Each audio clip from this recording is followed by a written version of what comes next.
लक्ष्मी नारायण श्रीमन्नारायण लक्ष्मी नारायण श्रीमन्नारायण नारायण नारायण श्रीमन्नारायण नारायण नारायण श्रीमन्नारायण जगोनारायण श्रीमन्नारायण जगोनारायण लक्ष्मी नारायण नारायण नारायण लक्ष्मी नारायण नारायण नारायण आग लगी आकाश में बरसन लगे अंगारो आग लगी आकाश में बरसन लगे संत नहीं होते जग में तो जलमर का संसार हो संत नहीं होते जग में तो जलमर का संसार श्रीमन्नारायण नारायण नारायण लक्ष्मी नारायण नारायण नारायण श्रीमन्नारायण नारायण नारायण श्रीमन्नारायण नारायण बोले श्री लक्ष्मी नारायण भगवान की अनंताचार्य कृपया वेदांत द्वयपारगम रामकृष्णांग्रिसर्वभक्त विश्वक्सेन मुनिं भजे काषायं यज्ञसूत्रं शुचिवपुषि तथा चोर्ध्वपुण्ड्रं च बाले यस्यास्ते दक्षहस्ते कलिकुमतिगिरीन्द्रेन्द्रवज्रं त्रिदण्डं शंसा राज्ञी प्रशान्त्यै मृतजलममलं दारुपात्रं पवित्रम् श्रीविश्वक्सेन सूरे पदकमलयुगं श्रेयसे संश्रयामि लक्ष्मीनाथसमारम्भा नाथयामुनमध्यमाम् अस्मदाचार्यपर्यन्तां वन्दे गुरुपरम्पराम् नारायणाय विद्महे वासुदेवाय धीमहि तन्नो विष्णु प्रचोदयात् महालक्ष्म्यै च विद्महे विष्णुपत्न्यै च धीमहि तन्नो लक्ष्मी प्रचोदयात् तन्नो लक्ष्मी प्रचोदयात्। परमाराध्य श्री लक्ष्मी नारायण भगवान नित्य वंदनीय पूज्य गुरुदेव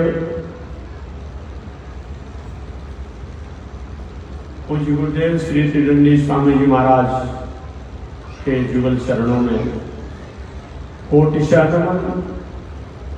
भगवत भागवत आचार्य कई कर्ज पारायण महानुभाव पिछले दिन निवेदन किया गया था। द्वारिकापुरी के लोगों द्वारा संत महात्मा धर्म के प्रति व्यवहार में उदासी बरती गई है, कर्म में उदासी बरती गई है। परिणाम क्या हुआ? द्वारिकापुरी साप कोप का भाजन बना।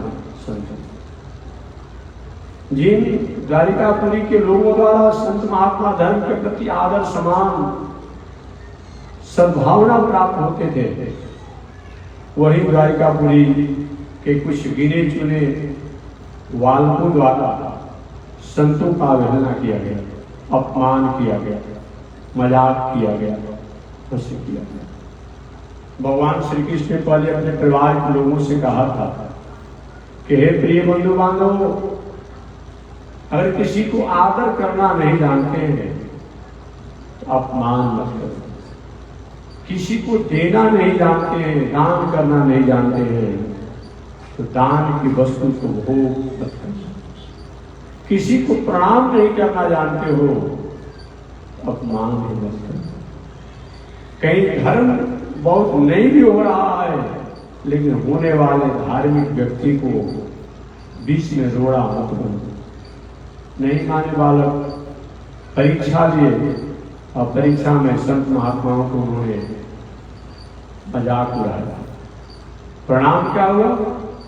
संत महात्माओं ने साफ दिया कि क्या तुम समझते हो कि भगवान श्री कृष्ण के परिवार में हम हैं तो मेरे लिए कोई नियम नहीं है, कोई कानून नहीं है।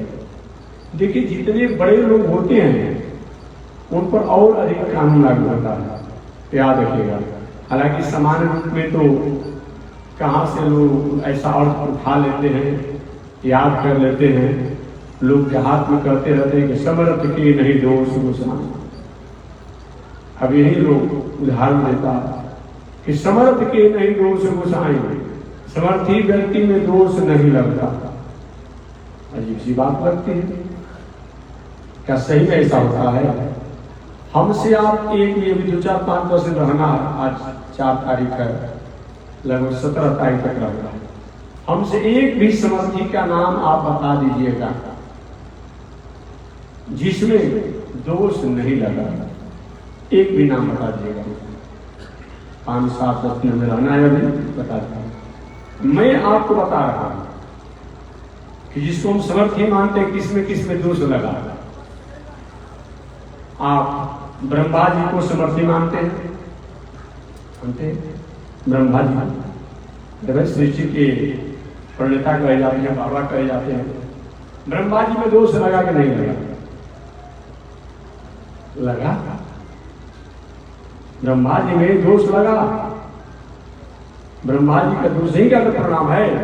थोड़ी सी मन में भावना हो गई ब्रह्मा जी की। सरस्वती देवी जिनको उन्होंने प्रकट किया, आज सरस्वती देवी के ही प्रति उनकी भावना उदास हो गई व्यवहार की।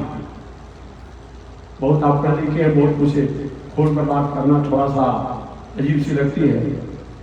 अभी मैं भी कथा सुन रहा था कामदेव की बात। कामदेव इतना बड़ा प्रभावी है जी कि वृक्षों से लेके, मनुष्यों से लेके, पशुओं से लेके, पंछियों से लेके सबको अपने में मंथन करता है।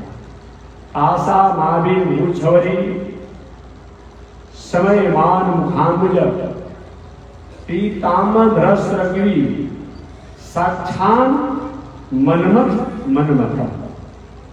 भगवान श्री कृष्ण ही एक हैं, भगवान श्रीमन नारायण ही एक हैं, भगवान श्री राम ही एक है। भगवान मैंने जो भी भगवान सबकी मैं बात करता हूँ। नाम भले किसी एक का लेता हूँ, लेकिन सभी भगवान, सभी विष्णु बने।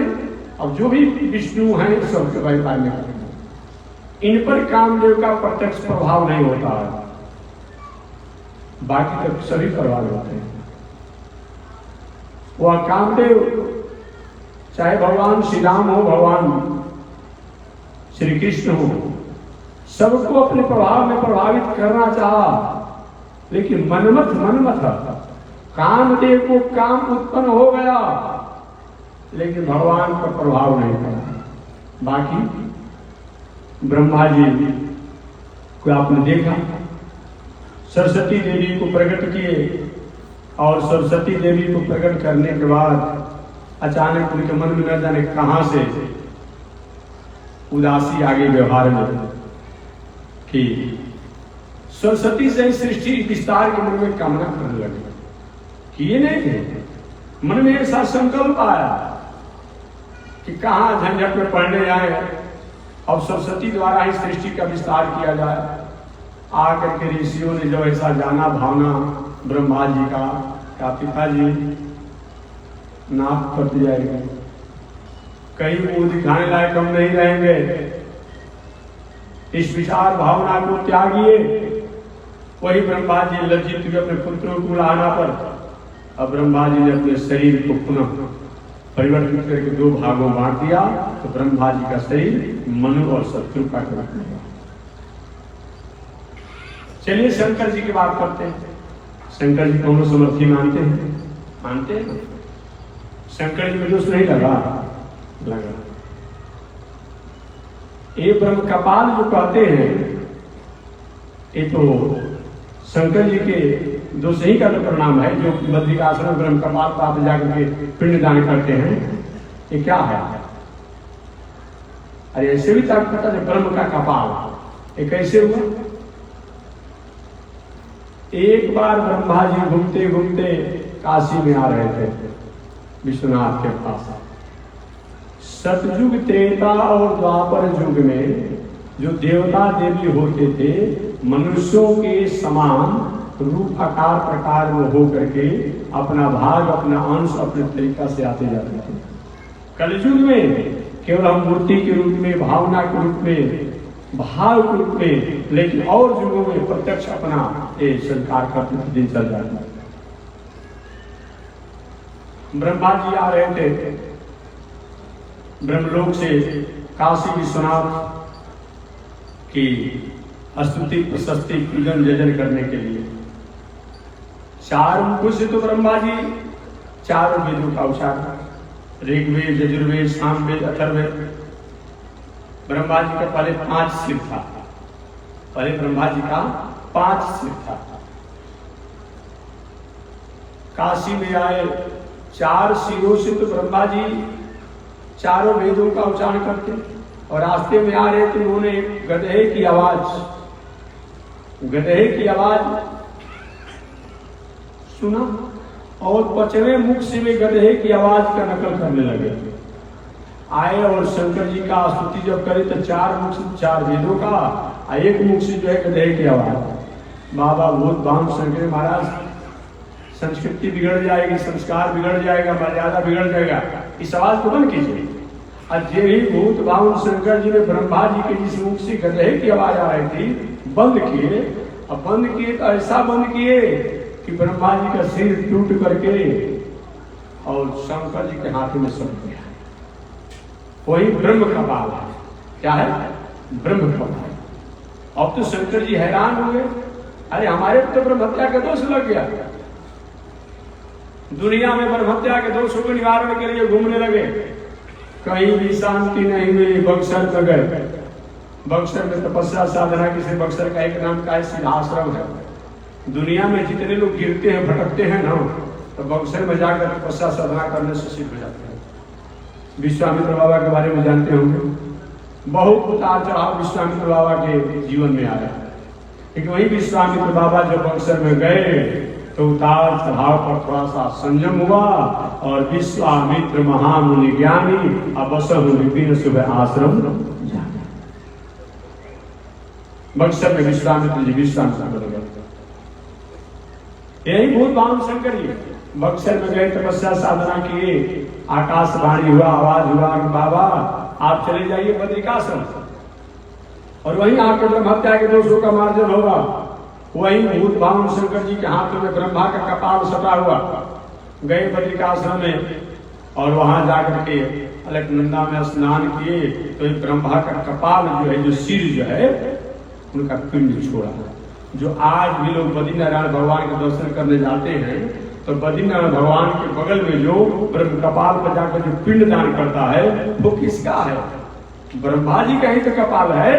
आज भी लोग बहुत पिंड दान वहां करता है, लोग आज भी करता है लोग।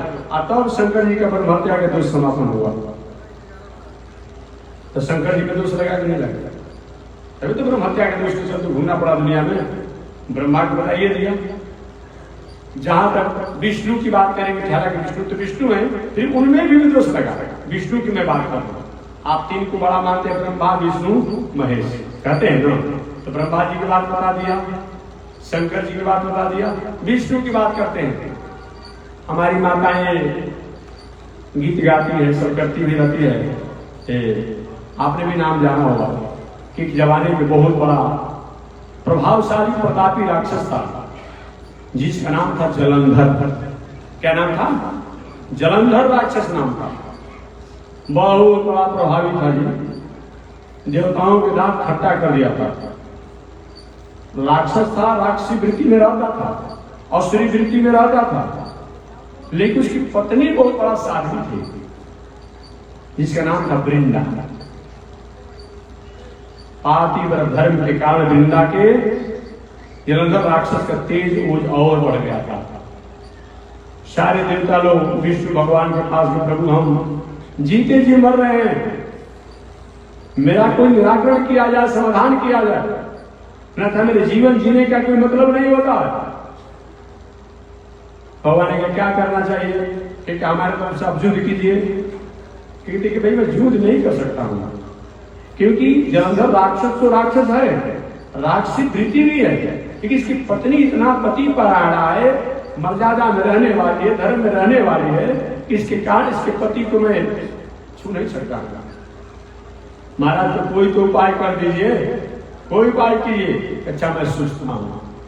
वही साक्षात विष्णु भगवान जलंधर राक्षस का वेश बना करके जलंधर राक्षस के पत्नी के पास, वृंदा के पास गए। कथा आप जानते से इतना भाई कथा पढ़ती रहते हैं, विवाह करते हैं, जब तुलसी विवाह हो तो कथा एक पढ़ती है, सुनती है। जलंधर राक्षस का वेश बना करके विष्णु भगवान को जलंधर राक्षस की पत्नी वृंदा के पास गए, उसकी मर्यादा को चंचल करने के लिए। वृंदा पहचान गई, अरे आप विष्णु हो गए के, और देवताओं के चुगली में आकर के, कहने में आकर के, मेरे पति को मारने के उद्देश्य को लेकर के मेरी मर्यादा को अभंग करना चाहते हैं। तो मैं आपको साफ देती हूं कि जाइए आप पाषाण बन जाइए, पाषाण बन जाइए। और मुझको आपने भावना कर दिया, मैंने अपने आचरण को चंचलता में लाया नहीं, लेकिन मुझको आपने पत्नी रूप में स्वीकार करने के लिए मेरे पति जलंधर राक्षस का रूप बना लिया। तो मैं आपकी पत्नी बनूंगा, लेकिन मेरा साथ भी रहेगा, और मैं अगले जन्म में तुलसी वृक्ष बनूंगा। आप पाषाण पत्थर बनेंगे। वही जलंधर राक्षस की पत्नी वृंदा के साप के कारण विष्णु भगवान को अगले जन्म में यही शालिग्राम भगवान बनना पड़ा, जो बीच में बैठे हैं। गुलाब जामुन जैसा, रसगुल्ला जैसा काला काला देखते शालिग्राम भगवान को। एक वृंदा के साप से पाषाण बन गए और वृंदा स्वयं तुलसी बन गई। इसीलिए कोई किसी पूछता है कि महाराज जी तुलसी को शालिग्राम भगवान से स्पर्श रहना चाहिए कि नहीं। हमने एक बार पूछा था लोगों से क्यों नहीं होना चाहिए, तो लोगों ने कहा तुलसी जो है लक्ष्मी जी की सौत है। तो हम कहें कुछ भी हो, लेकिन भगवान कहते हैं जब तक से तुलसी हमारे साथ नहीं रहती है तब तक से मेरी प्रसन्नता नहीं होती है। और तक कितना भी सब पूजा पाठ हो, लेकिन रात्रि में अगर एक तुलसी एक दो तुलसी अगर अभी जाए भगवान के साथ में, कोई दोष नहीं है। तो आप समझ गए, ब्रह्मा में दोष लगा कि नहीं लगा, विष्णु में दोष लगा कि नहीं लगा, शंकर जी में दोष लगा कि नहीं लगा। चलिए आप देवराज इंद्र को समर्थी मानते हैं। देवराज इंद्र को कितने बार ब्रह्म हत्या का दोष लगा जी। आपने जाना होगा त्वष्टा ऋषि के पुत्र विश्वरूप को देवराज इंद्र ने पुरोहित बनाया, और पुरोहित बना करके उसे पूजा पाठ भी करवाया। और विश्वरूप का ननिहाल जो था असुर पक्ष का था, तो थोड़ा सा पूजा पाठ और मंगल की कामना अपने ननिहाल पक्ष के भी करते थे, मामा के पक्ष के भी करते थे, और देवताओं का भी मंगल करते पुरोहित होने के नाते। देवराज इंद्र को पसंद नहीं पड़ा, और देवराज इंद्र ने क्या किया, विश्वरूप की हत्या कर दिया। परिणाम क्या हुआ, देवराज इंद्र पर ब्रह्म हत्या का दोष लगा। बहुत दिनों दुनिया में भागते रहा, फिरते रहा। वही ब्रह्म हत्या के दोष के कारण, वो ब्रह्म हत्या का दोष आज भी जो दुनिया में देखा जाता है। ये वृक्षों में जो बूंद होते हैं ब्रह्म हत्या के दोष है, जल में जो फेम देखा जाता है ब्रह्म हत्या का दोष है, पृथ्वी में जो ऊसर भूमि जो है ब्रह्म हत्या का दोष है, और स्त्रियों में अशुद्धि अवस्था जो है वो ब्रह्म हत्या का दोष है आज भी। और किसको मैं समर्थ सुनूं? 4 का नाम तो मैंने बता दिया, ब्रह्मा विष्णु महेश देवराज इंद्र। चलिए और समर्थियों के नाम में बताता हूं। आप दशरथ जी को समर्थी मानते हैं ना? 10 दिशाओं में रथ चलता था, बड़े प्रतापी थे, प्रभावी थे, आपने सुना हो। 10 दिशाओं में रथ चलता था। आप जानिए दशरथ जी महाराज शब्दवेदी बाण के अधिकारी थे। शब्दवेदी बाण में सब बाण चलाते थे। अंधांधी के पुत्र श्रवण कुमार को धोखा से बाण लग गई दशरथ जी महाराज द्वारा। उस समय दशरथ जी का विवाह भी नहीं हुआ था। वाल्मीकि रामायण अध्यात्म रामायण में तो हल्का संकेत मिलता है, मानस में तो प्रसंग बहुत नहीं है। उसमें दशरथ जी का विवाह भी नहीं हुआ था। शब्दवेदी बाण के अधिकारी होकर के श्रवण कुमार अपने माता पिता को कांवर लेकर के यात्रा करा रहे थे, अंधांधी थे, बाण लग गया गलती से। दशरथ जी महाराज के मन में ऐसी भावना को हिंसक जीव है, और वो तो श्रवण कुमार एक सरोवर में जल भर रहे थे और घड़ा में जल भरते भरते समय आवाज आ रहा था तुम लोगों का कोई हिंसक जीव है, और शब्द के माध्यम पर शब्द के पर क्या की ये बाणों को छोड़ दिए और जाकर वही श्रवण कुमार को बाण लगा, जो कि उनके माता पिता ने साथ दिया, जो जैसे मैं अपने पुत्र के वियोग में अपने जीवन को समाप्त कर रहा हूं, एक समय आएगा जो मेरे पर बाण छोड़ा है वो भी अपने पुत्र के वियोग में ही मरेगा, जो उनको प्रणाम बोलना पड़ा। दूसरी बात,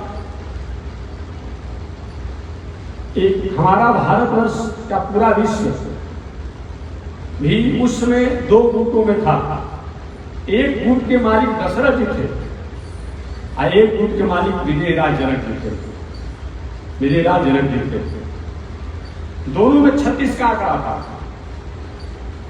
सबको निमंत्रण दिया गया था जानकी जी के स्वयंवर के अवसर पर। सब लोग धनुष से तोड़ने नहीं आए थे, बात समझिएगा। अरे भाई, बारात में जितने लोग आते हैं या घर या जितने लोग आते हैं तो सब क्या कन्या से विवाह क्यों करने आते हैं? ऐसी तो बात है नहीं। कब जितने लोग आते हैं विवाह करने आते हैं? नहीं। कोई बर का बाबा होता है, कोई दादा होता है, कोई मामा होता है, कोई चाचा होता है, कोई नाना होता है, बहुत प्रकार से लोग होते हैं। कोई गुरु होता है, कोई पुरोहित होता है।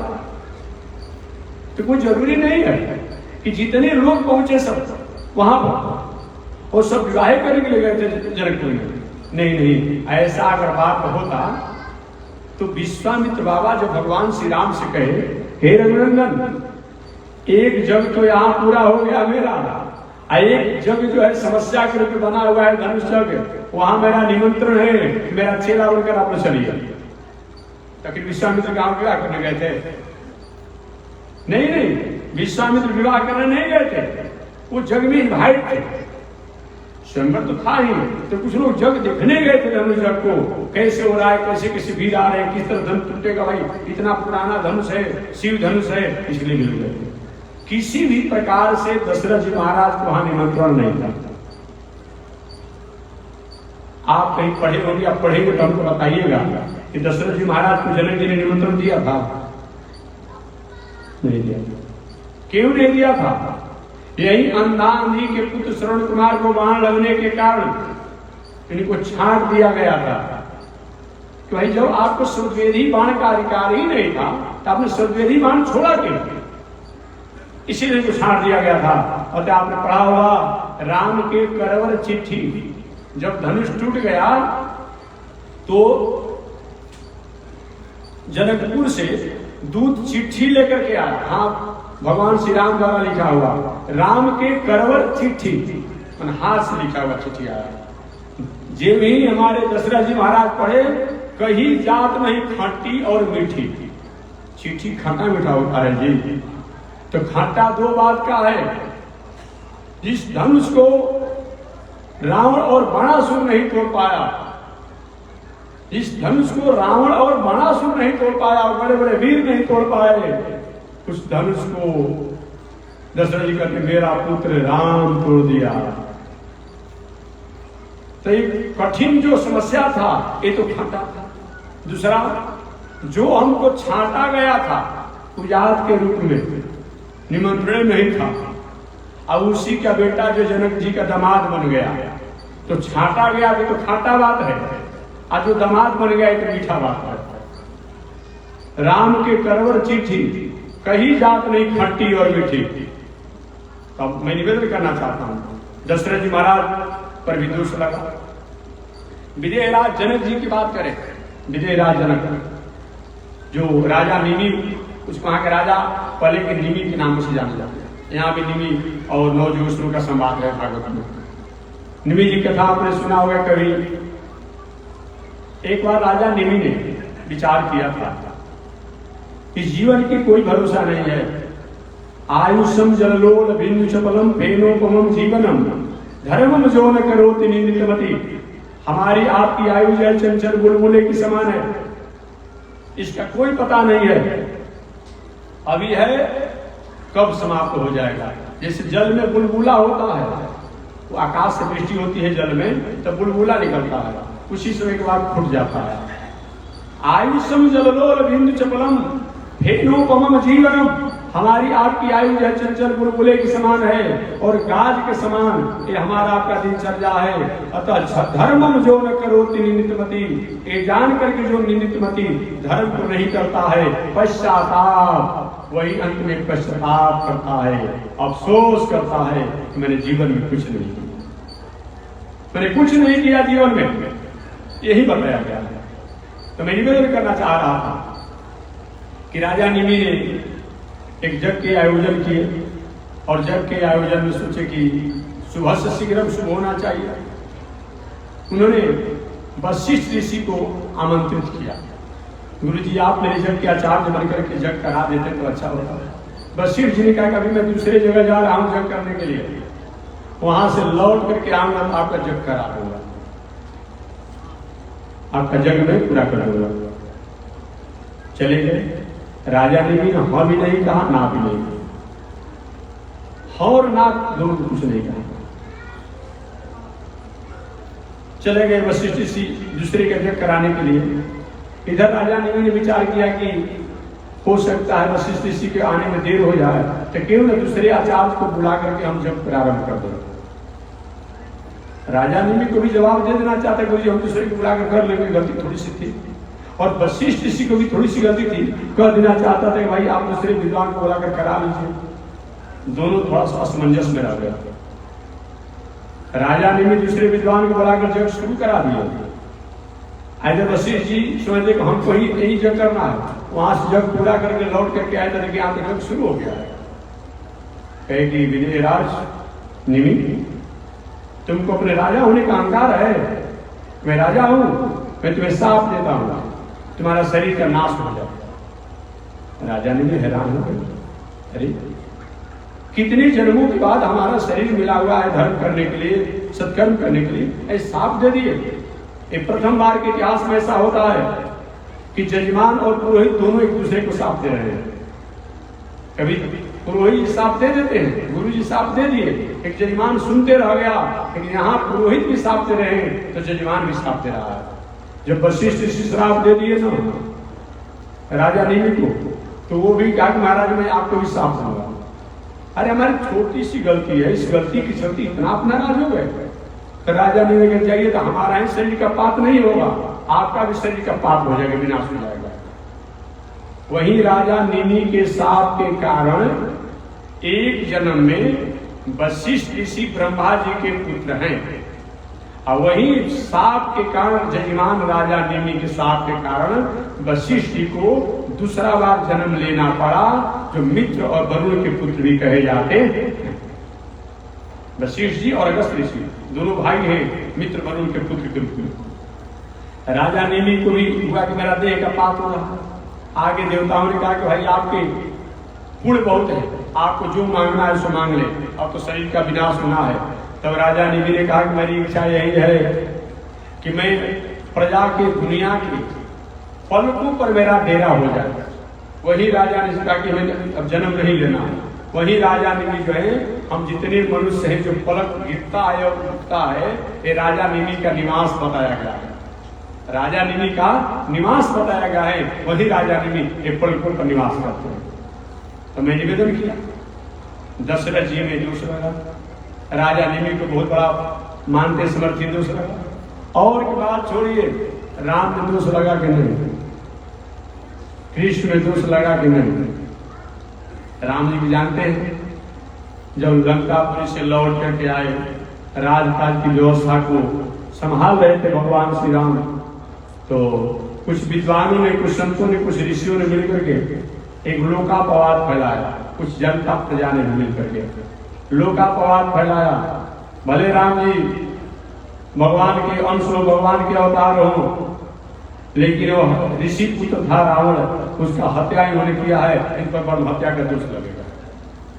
हम सारे ऋषियों के प्रार्थना पर, सारे ऋषियों की प्रार्थना पर ही भगवान श्री राम ने दैत्यों का संहार किया था। अरे भाई, हमारा ही हाथ और गोड़ है, और हाथ गोड़ में कहीं कैंसर हो जाए तो क्या उसको काट देने पर डॉक्टरों के काटने का हत्या का लगता है, काटने का दोष लगता है, केस होता है? नहीं करता। तो ठीक है, ऋषि पुत्र तो था लंकेश रावण, लेकिन नैतिकता से, मौलिकता से, संस्कार संस्कृति से भटक गया था, और तो उस पर अनुशासन किया गया, दंड दिया गया। तो यहाँ पे दोष किस बात का था? लेकिन सब लोगों ने मिलकर के आवाज उठाया। भगवान मर्यादा में रहने वाले, भले ही उस समय राजतंत्र था, लेकिन राजतंत्र में उन्होंने प्रजातंत्र के व्यवहार को अपनाया, डेमोक्रेसी को अपनाया। क्या कि आखिर भाई प्रजा में ऐसी तो आवाज उठ रही है नो, तो क्यों ना हम इसका मार्जन करें, परिहार करें। सब लोग पूछा विद्वानों से, क्या करें क्या? आप लोग कहने से मैंने उस रावण या रावण जैसे लोगों को हत्या किया, मारा गया, उस सारी पृथ्वी आतंकित हो चुकी थी, क्या करें? लोगों ने कहा कि जग कीजिए। जग का आयोजन किया गया दोषों को निवारण के लिए। उसी जग के अंत में 4 सोना के गाय दान किया गया, 4 सोना का गाय दान किया। आधे ऋषि लोग तो भोजन में गए नहीं किए खाने के लिए, कुछ भी हो, हम नहीं जाएंगे भंडारा खाने के लिए।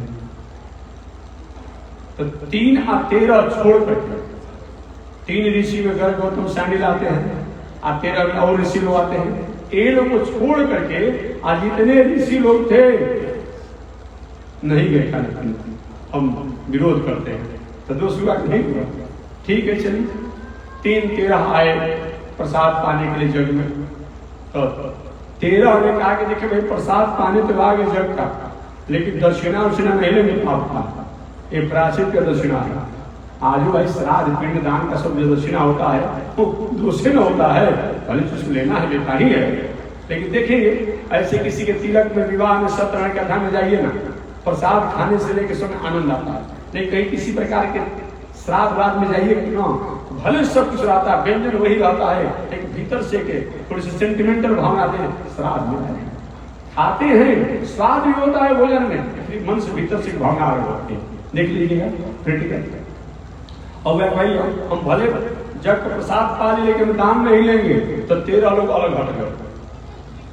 इसीलिए 3-13 लोग देहात में कहेंगे, आप 3 में कहेंगे 13 में कहेंगे, कहते हैं कभी लोग।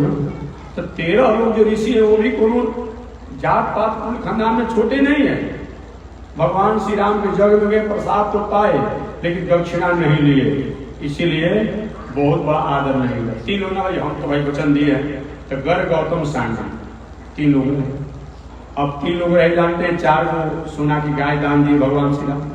तो हुआ भाई, एक गाय को सीधा साधा ले लिया जाए, और एक गाय को 3 भागों में करके 3 दिन ले लेते। गौतम ऋषि ने नहीं नहीं, चाहे वह कागज का ही फोटो क्यों न हो, फोटो आकार तो आकार होता है, हम ऐसा नहीं करेंगे।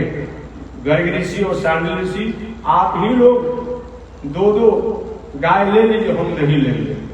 गर्ग सांडिल ने कहा कि अपने को बड़ा बनते हैं, तो ठीक है, वैसा कलंकित करेंगे, उनको याद हो जाएगा। वही 2 गर्ग और 2 सांडिल ऋषि ने सोने की गाय को ले लिया। बाकी अब गौतम ऋषि को पड़ गए, जो किसी तरह से फेरा में डालता, ये अपने को बड़े बनते हैं। और गौतम ऋषि जहाँ तपस्या कर रहे थे, वहाँ एक ऋषि जो है माया में सत्य न हो, लेकिन सत्य प्रतीत हो, माया के गाय बन गए, एक गाय का मालिक बन गए। गौतम ऋषि ने देखा कि मेरी तुलसी की विरवा को वो गाय समाप्त कर रही है, उन्हें ओम अस्त्राय फट, ओम हूं फट करके ताली बजाए और कपड़ा पिछाड़े, और उसी समय माया की गाय गिर पड़ी। अब एक ही सिवा उस समय तो कहीं कभी सोना की गाय नहीं लेंगे, अपराध हो जाएगा। यहाँ गाय की हत्या कर दिया, रोने लगे गौतम ऋषि कि मैंने तो कोई अपराध नहीं किया, मुझे अपराधी बना दिया गया। आकाशवाणी हुआ कि आपने अपराध नहीं किया है, लेकिन षड्यंत्र किया गया है। आप तपस्या कीजिए और तपस्या के बाद आप निर्मल होंगे। उन पर भी गो हत्या का दोष लगा गौतम ऋषि पर। वही गौतम ऋषि ने तपस्या किया, तपस्या साधना करके और तभी गंगा को प्रकट किया, जिस गंगा को हम लोग गोदावरी गंगा के नाम से जानते हैं। गंगा बड़ी गोदावरी तीरथ में प्रयाग कहते हैं आप लोग, गंगा बड़ी गोदावरी तीरथ में प्रयाग। गोदावरी गंगा, ये गोदावरी नहीं, वो नासिक के गोदावरी जो त्रिमकेश्वर जो कभी गए होंगे आप लोग, वो गोदावरी गंगा, वही गोदावरी गंगा का जल जब उस माया की गाय का स्पर्श हुआ, पुनः अपना उद्धार हुआ। इस प्रकार गौतम ऋषि ने ब्राह्मणों को, जजमनिका करने वाले ब्राह्मणों को, करने वाला ब्राह्मण जो होगा और केवल जजमनिका वृत्ति पर रहोगे और दान दक्षिणा नहीं करोगे तो श्री विहित रहोगे। इसलिए मैं चाहूंगा कि जो जजमनिका करने वाले ब्राह्मण लोग हैं, विद्वान लोग हैं, उनको थोड़ा सा कुछ न कुछ परमार्थ भी करना चाहिए जो मिलता है। कोई भी दान दक्षिणा देता है तो अपना प्रायश्चित ही देता है, याद रखिएगा। महाराज जी अब संकल्प कराता है, कायिक, वाचिक, मानसिक, संसर्गिक, नैसर्गिक जो भी पाप हुआ है वो पाप को संकल्प कराता है, और संकल्प कराता है वो तो उसका तो पाप यहाँ मिल गया संकल्प करके। आज जो लेंगे उनके पास पाप नहीं आएगा, उनका बेटा बेटी और पत्नी और बाल बच्चा सब भटकेगा नहीं। इसीलिए कुछ अगर होता हो तो उससे कुछ परसेंटेज परमार्थ में लगाइए। परमार्थ ये नहीं करने के आप संत महात्मा को दान दीजिए, कहीं मंदिर में दान दीजिए, मैं नहीं कह रहा हूँ, मैं कह रहा हूँ उसमें कुछ पैसा निकाल करके कहीं न कहीं जनहित में लगा दीजिए। गौशाला हो, स्कूल हो, अस्पताल हो, अनाथालय हो, मठ हो, मंदिर हो, संत हो, महात्मा हो, कोई लड़का लड़की पढ़ने लिखने में तेज हो, किसी के विवाह में, मैंने कुछ न कुछ जनहित में लगाइए। और नहीं लगाएंगे तो वो प्रायश्चित का धन कहीं न कहीं परिवार पर विस्फोट करेगा। पंडित जी 4 चीज के आचार्य थे और लड़का उनका झूम बराबर झूम सका। अरे 4 चीज के आचार्य पंडित जी, और लड़का ऐसा क्या हो गया? गंजेड़ी हो गया, भंगेड़ी हो गया, शराबी हो गया।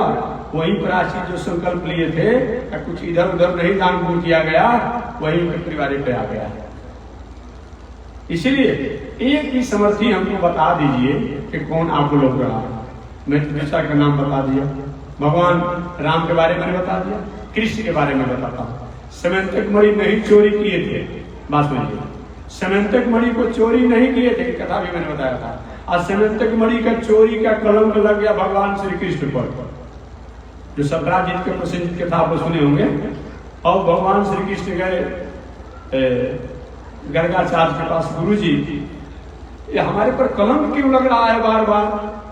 गर्गाचार्य शांडिल ऋषि ने कहा कि आपने भादों के चौथ के चंद्रमा को देखा है। क्या चीज? भादों के चौथ के चंद्रमा को देखा है, इसलिए आपको नहीं करने पर भी कलंक लगता है।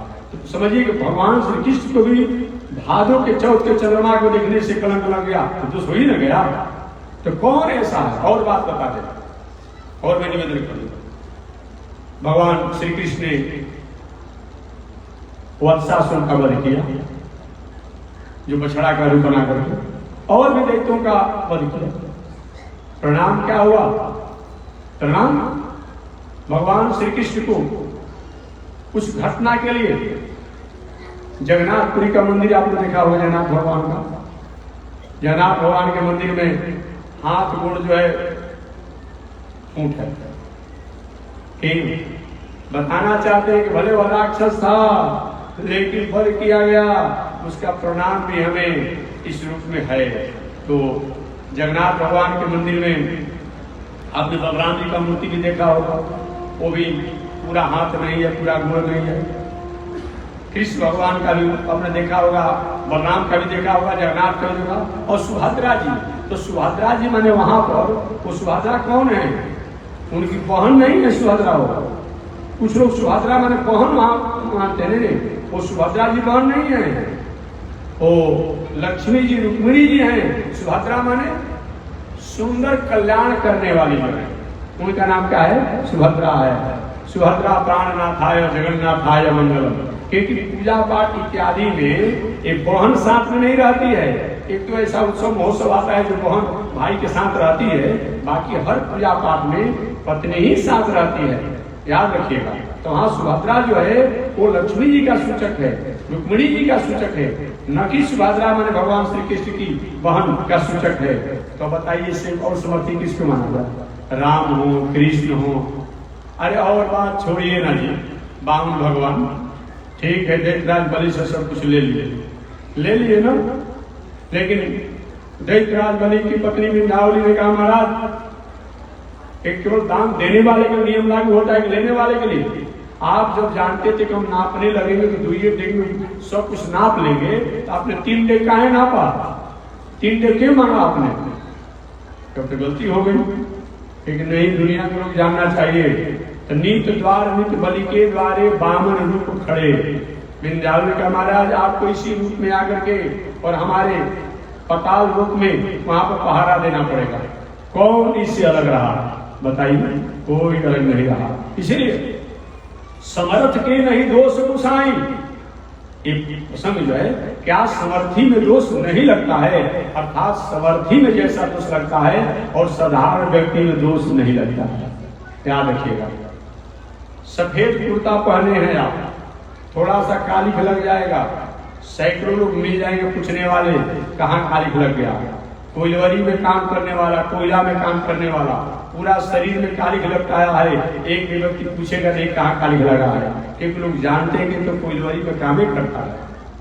तो समर्थी बताइए, कोयला कारी के रूप में तो थोड़ा सा लगा हुआ है सफेद कपड़ा को, लेकिन सैकड़ों लोग पूछने वाले मिल जाते हैं। एक पागल आदमी जाकर के जिलाधिकारी जी को ऑफिस में लघुशंका कर दे, न्यायाधीश जी के ऑफिस में जाकर के लघुशंका कर दे, क्या होगा? 1-2 चलकर मार करके और कोई जगह नहीं मिला तुमको, हटा दिया जाएगा। अब वही कोई जिलाधिकारी का कोई कर्मचारी, न्यायाधीश का कोई कर्मचारी, अच्छा पढ़ा लिखा हो कर्मचारी हो, नौकरी करता हो, अब वो कहीं ऑफिस में लघुशंका पे खड़ा कर दे तो उन पर बहुत प्रकार के समन हो जाएगा, बहुत प्रकार के जुल्म हो जाएगा, बहुत प्रकार के दंड का प्रावधान हो जाएगा। तो समर्थ के नहीं दोष गुसाई, समर्थी व्यक्ति पर जितना दोष होता है उतना समान लोगों पर दोष नहीं लगता है। बकरी कहीं गलती करती है, 1-2 छड़ी मार कर भगा दिया जाएगा, हाथी कहीं पकड़ा जाए तो गोली मारना पड़ता है। बात समझ आ गई? इसीलिए समर्थ के नहीं दोष गुसाई। कौन ऐसा समर्थी व्यक्ति है जिसमें दोष नहीं होता है, अर्थात दोष लगता ही है। वही पिंडारक क्षेत्र के संतों ने कहा भगवान श्री कृष्ण के परिवार के लोगों से कि क्या तुम ये समझ रहे हो कि हम भगवान श्री कृष्ण के परिवार में तो मेरे पर कुछ नहीं होगा? ऐसा नहीं चलेगा। वही लोगों ने साथ दे दिया। अब साथ के कारण पूरी द्वारिकापुरी उदास हो गई, किसी को मन नहीं लग रहा। एक दिन नारद जी महाराज द्वारिकापुरी में आए तो भगवान श्री कृष्ण के पिता से श्री वसुदेव जी महाराज से उनकी मुलाकात हो गई। और मुलाकात होने पर श्री वसुदेव जी महाराज ने नारद जी को प्रणाम किया, सत्कार किया, स्वागत किया, अभिनंदन किया, वंदन। और अभिनंदन वंदन करते हुए भगवान श्री कृष्ण के पिता श्री ने कहा कि हे देवर्षि नारद जी, ऐसी मेरी मान्यता है कि भूता नाम देवचरितम सुखाय च दुखाय च, संसार के प्राणियों के लिए, संसार के लोगों के लिए देवताओं का चरित्र जो है किसी को सुख पहुंचाता है, किसी को दुख पहुंचाता है। लेकिन आप जैसे संत महात्मा ज्ञानियों का जो यात्रा दर्शन जो होता है, संगम जो होता है, वो मानव के कल्याण के लिए होता है। ये बताइए कि जो घर गृहस्थी में रहता हो, परिवार पत्नी में रहता हो, बाल बच्चों के साथ रहता हो, खेती व्यापार करता हो, अध्ययन अध्यापन करता हो, बहुत समय नहीं है मंदिर में जाने का, बहुत समय नहीं है तीर्थ व्रत करने का, बहुत रुपया पैसा नहीं है दान पुण्य करने का, लेकिन मन में इच्छा है कि हमारा कल्याण होना चाहिए। ऐसे व्यक्ति को क्या करना चाहिए? क्या करना चाहिए? श्री नारद जी महाराज ने कहा हे वसुदेव जी, आपने जिस प्रश्नों को किया है इसी प्रश्नों को एक समय 9 योगेश्वरों से राजा नेमि ने किया था। महाराज 9 योगेश्वर कौन है? तो उन्होंने बताया कि वही ऋषभदेव के पुत्र कवि, हरि, अंतरिक्ष, पिपलायन, करवाजन, प्रबोध, अग्निहोत्र, चमस, द्रुमित इत्यादि। ये 9 योगेश्वर हैं ऋषभदेव के पुत्र और राजा नेमि विदेह राजा। महाराज ये दोनों का मिलन कैसे हुआ? इस संयोग से हो गया। एक बार 9 योगेश्वर घूमते घूमते राजा नेमि के राज दरबार में गए और राज दरबार में जब गए राजा नेमि ने उनका सत्कार और सम्मान किया। सत्कार सम्मान करने के बाद एक प्रश्न किया, महाराज कि गृहस्थ आश्रम में रहकर के भी कैसे अपना कल्याण किया जा सकता है? मानव सहजता से सरलता से कैसे अपना उद्धार कर सकता है? तो वही 9 योगेश्वरों में सबसे प्रथम योगेश्वर जिनका नाम कवि है, उन कवि ने कहा, हे राजा नेमि, मानव घर परिवार पत्नी बाल बच्चों में रह करके भी कल्याण प्राप्त कर सकता है, घर छोड़कर भी कल्याण प्राप्त कर सकता है। नौका को नदी में रहना ही जरूरी है। नौका के लिए नदी और नदी का जल जो है ये बाधक नहीं है, ये बंधन नहीं है। क्या चीज? नौका के लिए नदी का जल और नदी बंधन नहीं है, बाधक नहीं है। लेकिन वही नौका में नदी का जल आ जाए तो नौका डूब जाएगा। ये संसार बंधन का कारण नहीं है, संसार की वस्तु व्यवस्था बंधन का कारण नहीं है, संसार के व्यवहार बंधन का कारण नहीं है। पुत्र पत्नी परिवार घर द्वार दवार मकान धन संपत्ति ये बंधन का कारण नहीं है। बंधन का कारण क्या है? इन वस्तुओं को मैंने अपना मान लिया। अहंकार विमूढ़ात्मा गोविंदा रहितागम, मैं हूं, मेरा है, यही बंधन का कारण है। मन के हारे हार है, मन के जीते जीत, मन ही मिलावत राम से, मन ही करत अजी। हमने मने में मान लिया। आज किसी को मरने से आपको दुख है? अगर संसार के लोगों को मरने से हमें दुख होता, रोज अखबार पढ़ते हैं अमुक जगह पर अमुक ट्रेन में दुर्घटना हो गया, 50 लोग मर गए, 100 लोग घायल हैं, तो अमुक गाड़ी एक्सीडेंट कर गया, बस एक्सीडेंट कर गया, वहां पर 10 लोग मर गए, 5 लोग घायल हैं। क्या करते हैं? चाय रखा हुआ, बिस्कुट रखा हुआ, चाय का चुस्की लेते हैं। पुनः अखबार आपने पढ़ा, नहीं एक और घटना हुआ है। ऐसे पूरे अखबार के पन्ना उलटते चले गए, 10 घटनाओं को आपने पढ़ा लिखा सुना। थोड़ा भी दुख होता है? और दुख होता तो चाय का चुस्की का स्वाद अच्छा लगता, लेकिन वही पढ़ते पढ़ते जो नहीं आपने अंतिम पाना पढ़ा अखबार का, देखा एक और घटना हुआ है और उस घटना में आपके हित नाता संबंधी थे, उनका भी मृत्यु हो गया है। अब चाय अच्छा लगता है? लगता अच्छा? चाय के प्याला छोड़ करके, बिस्कुट को छोड़ करके और तुरंत अरे फोन पर फोन और जाते हैं, वहां पर रोते हैं, बिलखते हैं, ये मेरा मित्रता ही था। तो हम एक दुनिया बंधन का कारण नहीं है, दुनिया की वस्तु व्यवस्था बंधन का कारण नहीं है। ये अगर होता, धन संपत्ति सुखी होते तो बैंक में करोड़ों करोड़ का जमा है, आप प्रसन्न हो जाइए। आपके पड़ोसी के 5 ताला मकान है, आपका टीन का कपड़ा का मकान 1 ताला मकान है, प्रसन्न हो जाइए, कितना सुंदर घर बनाया है। नहीं महाराज उसका तो है, हमारा नहीं है। हमारा जो है यही बंधन का कारण है।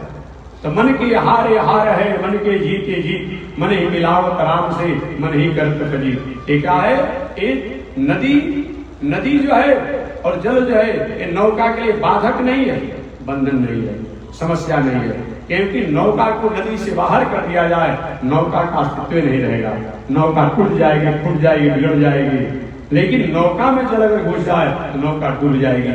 ये संसार बंधन का कारण नहीं है। हम संसार से अलग कहाँ जाएंगे? हिमालय में रहने वाले लोग और हिमालय की गुफा में रहने वाले लोग जो भी साधक हैं, उनको भी तो फलाहार चाहिए ना, उनको भी भोजन चाहिए ना, उनको भी कपड़ा चाहिए ना, उनको भी दवा चाहिए ना, और उनको गुफे को घेरने के लिए कुछ आसन के खर्चा चाहिए ना। तो दुनिया से अलग कहाँ पर? आपका दायरा है 5 आदमी से परिचय, हमारा दायरा है 5 लाख आदमी से परिचय। अलग कोई कहाँ है? कोई अलग नहीं है और कोई माया से अलग हो भी नहीं सकता है। माया से कोई अलग हो ही नहीं सकता है, क्योंकि माया है क्या चीज? पृथ्वी, जल, वायु, आकाश, इससे कोई अलग हो सकता है? कहीं पे जाएंगे तो कहीं के पृथ्वी से संबंध रखना पड़ेगा। आकाश समझ रखना पड़ेगा। कहाँ से? जो प्रकृति यही माया है, एक जड़ माया है, एक चेतन माया है। कोई जड़ माया में फंसा हुआ है, कोई चेतन माया में फंसा हुआ है, कोई इससे अलग नहीं है। तो सबसे उपाय क्या है? जब इससे हम अलग हो ही नहीं सकते हैं तो सब कुछ जो है जिसका है उसी को अर्पण करके और उसका उपयोग करेगा। यही उपाय है। जो कुछ भी हमारे पास वस्तु व्यवस्था व्यवहार है, कल भी मैंने बताया था, छोटा नट का स्वभाव का नाती है, बेटा है, और पहाड़े जाना पढ़ने के लिए ले जाकर स्कूल पहुंचा दीजिए, लौटा कर ले आइए। लेकिन ये मत एक पढ़ लिख कर बड़ा आदमी बन जाएगा तो मुझको भी अपने पास ले जाकर के बुढ़ापा में सेवा करेगा। ये भावना करके उसकी सेवा मत कीजिए। ये मेरा मौलिक अधिकार बनता है, नैतिकता बनती है, इसकी शिक्षा देना, संस्कार देना, ये मान कर कीजिए। जैसे बैंक में काम करने वाले कर्मचारी करोड़ों करोड़ रुपया रहता है, लोग देते हैं, लेते हैं, जमा करते हैं, देते हैं, लेते हैं, जमा करते हैं। लेकिन वही बैंक के मैनेजर साहब उस रुपया को निकाल कर अपने घर बनाने लगेंगे तो बंधन हो जाएगा, आंख ना करे लग जाएगी। ये वस्तु व्यवस्था जो है दुनिया में, परिवार, पत्नी, बाल बच्चे जो है, ये भगवान का, ईश्वर का मानकर, गिफ्ट मानकर, पुरस्कार मानकर उसको व्यवहार कीजिए। मेरा है ये नहीं मानिए, ये परमात्मा का है, परमात्मा ने इससे हमारा संबंध जोड़ा है, ये मानकर कीजिए, कहीं दुख नहीं होगा। जहां ले चलोगे वही मैं चलूंगा, जैसे रखो नाथ वैसे। अच्छा लगा राजा निमि जी को ये बात कि गुरु जी भावना कैसे आएगी? ये भावना नहीं आ पाती है। वही उपाय बताया योगेश्वरों ने, जो नारद जी ने वसुदेव जी को उपाय बताया। कायेन वाचा मनसेन्द्रियैर्वा बोध्यात्मना वा निषिद्ध स्वभावा करोमि यद्यत् सकलं परस्मै नारायणाय समर्पयेत्। कायेन वाचा, मन द्वारा, शरीर द्वारा, वाणी द्वारा, इंद्रियों द्वारा, आत्मा द्वारा, आत्मा के स्वभाव द्वारा जो चीज है उन सबको हम परमात्मा को समर्पण करके उस वस्तु का उपयोग करें तो हर वस्तु जो है वह पूजा हो जाता है, वह साधना हो जाता है, वह जोग हो जाता है। तुम ही निवेदित भोजन कर। आगे श्री वसुदेव जी नारद से पूछा, महाराज ये बताइए इसके लिए क्या करना पड़ता है? नारद के इसके लिए भक्त बनना पड़ता है। आप भक्त बनने के लिए भक्ति करनी पड़ती है। महाराज भक्त किसे कहा जाता है? भक्त का मतलब क्या होता है? भक्त और भात में बहुत अंतर नहीं है।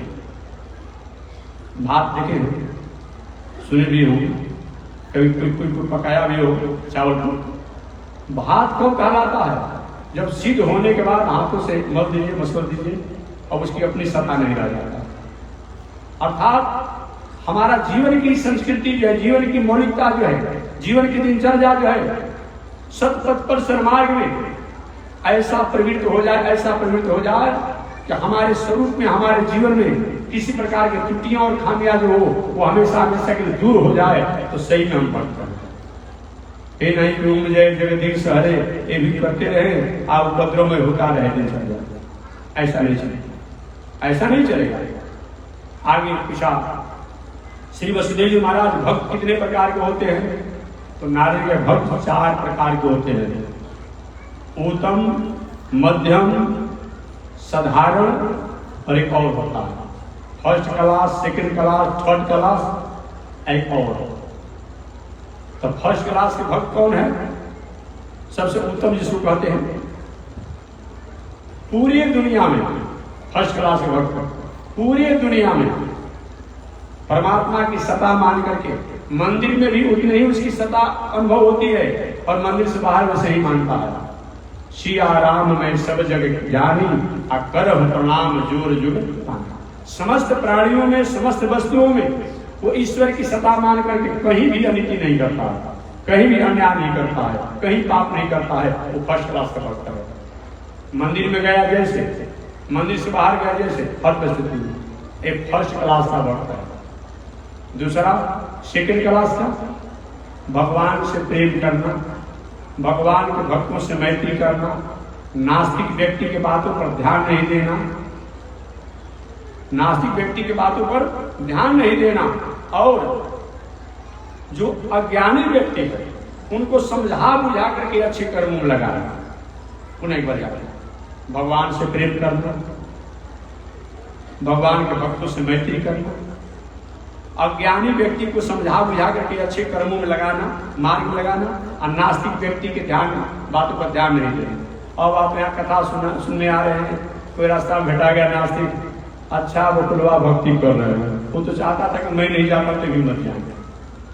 ऐसा नहीं, नास्तिकों की बातों पर ध्यान नहीं मत दीजिए।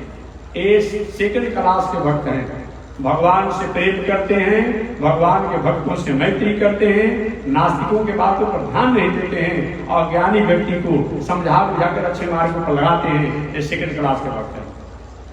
और थर्ड क्लास के भक्त जब जैसा तब तैसा, एक थर्ड क्लास के भक्त हैं। नवरात्र का समय चल रहा है, खूब पियर कपड़ा पहन करके पाठ पूजा धर्म करम व्रत फलहार पाठ खूब चल रहा था। आज जब ही व्रत बीत गया, जैसा पहले था वही अपने आप वही शुरू हो गया, वही पुरानी आदत। एक थर्ड क्लास के भक्त है। तो प्राय थर्ड क्लास के भक्त अधिक लोग हैं। शिवरात्रि के अवसर पर, नवरात्र के अवसर पर, छठ के अवसर पर मालूम पड़ेगा कि देवलोक से कोई उतर करके आया है। आज जब ही व्रत महोत्सव समाप्त हुआ, अब देखिए उनकी दिनचर्या, मालूम पड़ता है कि कहीं जमराज द्वारा उनके नरक से उनको विदा किया गया है कांडो करने के लिए। एक थर्ड क्लास के भक्त है, बात समझ गए। एक और भक्त होता है, कितना भी धन होने के बाद धन का अहंकार नहीं होना, कितना भी बल होने के बाद बल का दुरुपयोग नहीं करना, कितना भी पद प्रतिष्ठा मान सम्मान होने के बाद भी अहंकार नहीं होना, अपने आप में सहजता में जीवन जीना एक और श्रेष्ठ है। नीच कहल सब प्रभु के करी हो, अपद विलोक हो सागर ये भक्त है। इस प्रकार से अपने धन, अपने पद, अपने रूप, अपने वैभव, अपने ऐश्वर्य, अपने कीर्ति इत्यादि को होने के बाद भी उसमें किसी प्रकार का अहंकार नहीं आना, ये क्या है? एक भक्त का लक्षण है, ये अच्छे भक्त है। इन 5 प्रसंगों को श्री वसुदेव महाराज ने सुना, क्या कि गुरु जी एक अच्छे मार्गों पर चलने से रुकने का काम, अब बुरे मार्गों पर चलने के लिए प्रेरणा देने का काम एक क्या होता है? श्री नारद जी ने कहा कि भगवान की माया के कारण। अच्छा, माया के कारण? हाँ, तो माया क्या है? तो वही नारद जी महाराज ने श्री वसुदेव जी को माया की व्याख्या किया। तो कल शेष चर्चा मैं करूंगा कि माया किसे कहते हैं। आज इसी के साथ वाणी विराम। एक बार भगवान का नाम श्रीमन नारायण लक्ष्मी नारायण, श्रीमन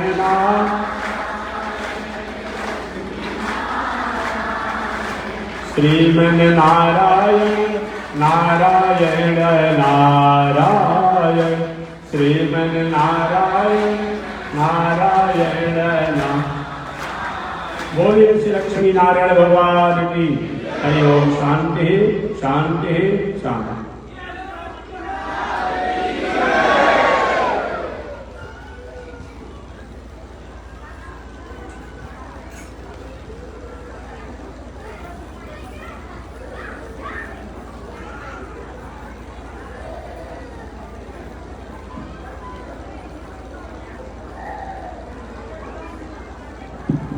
ओम चंद्रमा मनसो जात चक्षो सूर्यो अजायत श्रोत्राद्वायुष प्राण समुखारजायत श्रीसुते लक्ष्मी सुवत्नया बहुरात्रे पार्श्वे नक्षत्राणि रूपमस्मिनो व्यातुम विषयनिकाला मोमयिकाल सर्वलोकं मयिकाल। श्री लक्ष्मी नारायण भगवान की जय। विश्ववंदनाचार्य श्री त्रिदंडी स्वामी जी महाराज की जय। हरि ओम। शांति शांति शांति।